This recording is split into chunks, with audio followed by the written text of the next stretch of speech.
അയ്യോ തെറ്റിദ്ധരിക്കണ്ട, സൺഡേ ആയിട്ടില്ല. ഇന്നൊരു അവധി പ്രമാണിച്ച് നമ്മൾ എല്ലാവരോടും ഒന്ന് ഒത്തുകൂടിയതാണേ. ഇന്ന് അരുണാചൽ സ്റ്റേറ്റ് ഹുഡ് ഡേ ആണ്. അരുണാചൽ സ്റ്റേറ്റ് നിലവിൽ വന്ന ദിവസം. ഇവിടെ കുറച്ച് പരിപാടികളൊക്കെ ഉണ്ടായിരുന്നേ, പക്ഷെ നമ്മൾ എത്താൻ വളരെ നേരത്തെ ആയതുകൊണ്ട് പന്തൽ വരെ അവിടെ അഴിക്കാൻ തുടങ്ങിയിരുന്നു. പിന്നെ ഇന്ന് നമ്മൾ തറവാട്ടിലല്ല കേട്ടോ കൂടിയത്, വിഷ്ണുവിന്റെ ബർത്ത്ഡേ ആയിരുന്നു. അപ്പൊ പിന്നെ തറവാട്ടിൽ ഒന്ന് ജസ്റ്റ് പതിവ് പോലെ പോയി തിരിച്ച് ലച്ചുവിന്റെ വിഷ്ണുവിന്റെ വീട്ടിൽ വന്നു.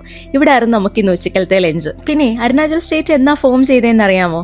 1987 ഫെബ്രുവരി 20 അരുണാചൽ സ്റ്റേറ്റ് നിലവിൽ വന്നത്.